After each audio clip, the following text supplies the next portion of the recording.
अब हम डिस्कस कर लेते हैं कि ये बैंक ड्राफ्ट क्या है। बैंक ड्राफ्ट एक फाइनेंशियल इंस्ट्रूमेंट है। इसके थ्रू हम पैसा एक जगह से दूसरी जगह आसानी से लेकर जा सकते हैं। ये बहुत ही सेफ मोड है। जब हम बैंक में ड्राफ्ट बनवाने के लिए जाते हैं तो हमको अमाउंट डिपॉजिट कराना होता है और बैंक हमको इसके बदले में ड्राफ्ट बना कर देता है।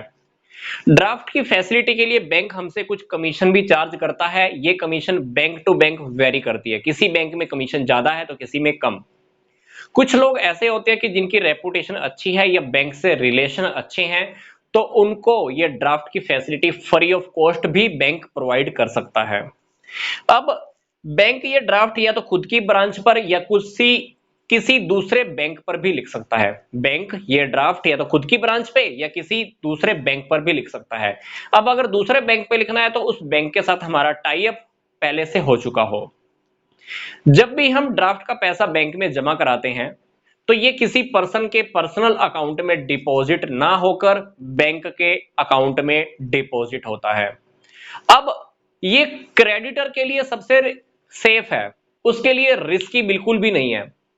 जब तक वो जाली नहीं है तब तक क्रेडिटर के लिए ड्राफ्ट सबसे सेफ इंस्ट्रूमेंट है। क्योंकि क्रेडिटर क्या करेगा, जिसके पास ड्राफ्ट है वो पर्सन क्या करेगा, ड्राफ्ट को बैंक में प्रेजेंट करेगा और बैंक उसको हर हालत में पैसा दे देगा।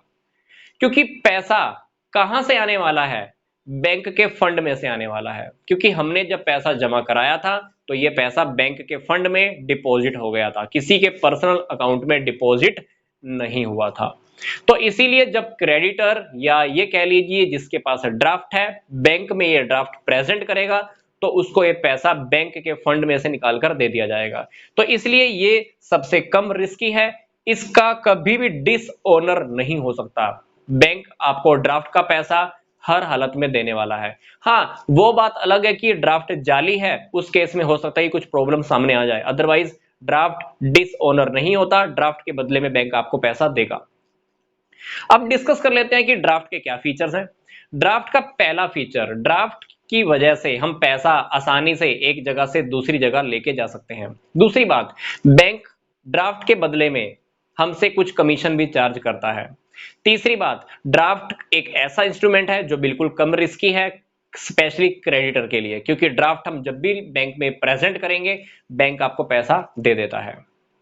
अब ड्राफ्ट की तरह ही हमारा नेक्स्ट टॉपिक है, वो है बैंकर्स चेक और पे ऑर्डर। अब ये है हमारा बैंकर चेक या पे ऑर्डर। ये हमने डिस्कस किया ड्राफ्ट का टॉपिक, बैंक ड्राफ्ट का टॉपिक। बैंक ड्राफ्ट बैंक कब इशू करता है, जब हमको शहर से बाहर कहीं पेमेंट लेके जानी होती है, यहां किसी और को बाहर पेमेंट करनी होती है। ये कब लिखे जाते हैं, ये लिखा जाता है जब आपको कहीं पर लोकल ही पेमेंट करनी हो। मतलब जिस शहर में आपका ड्राफ्ट लिखा गया, अगर आपको उसी शहर में ही पेमेंट करनी है, उसी ने ही पेमेंट उसी शहर से ही निकलवानी है, तब आपका ये कहलाएगा बैंकर चेक या पे ऑर्डर। तो दोनों में डिफरेंस क्या है, ये लोकल यूज होता है, ये आउटसाइड द सिटी। तो मतलब it's the like the bank draft, payable with in the town, इसकी पेमेंट उसी टाउन में ही हो जाती है। इस पे जो कमीशन चार्ज करता है बैंक, वो ड्राफ्ट से कम है। फिर लोकल बैंक ड्राफ्ट इसको हम कह सकते हैं, और ये भी कभी भी डिसओनर नहीं होगा। ये भी जब आप बैंक में प्रेजेंट करोगे बैंक आपको हर हालत में पैसा देने वाला है। हाँ, एक केस मैं आपको फिर से बता रहा हूं, अगर जाली नहीं है तो, मतलब ये प्रेजेंट करते ही बैंक आपका ओनर करेगा, मतलब पैसा आपको देने वाला है। इसके भी वही फीचर्स है, एक जगह से दूसरी जगह पैसा ले जाना बहुत इजी है, पेमेंट करनी बहुत आसान है, कमीशन बैंक चार्ज करता है। फिर तीसरी बात है, रिस्क बहुत कम है। क्रेडिटर जब भी इसको बैंक में प्रेजेंट करता है, बैंक उसको ड्राफ्ट के बदले में अमाउंट पे कर देता है। इसी वीडियो के डिस्क्रिप्शन बॉक्स में कुछ और इंपॉर्टेंट लिंक्स भी दिए हुए हैं जो इन टॉपिक्स को लेकर हैं, आप वो भी बहुत अच्छे से स्टडी कर सकते हैं। तो मिलते हैं अब हम नेक्स्ट वीडियो में। यहां तक का वीडियो देखने के लिए आपका धन्यवाद।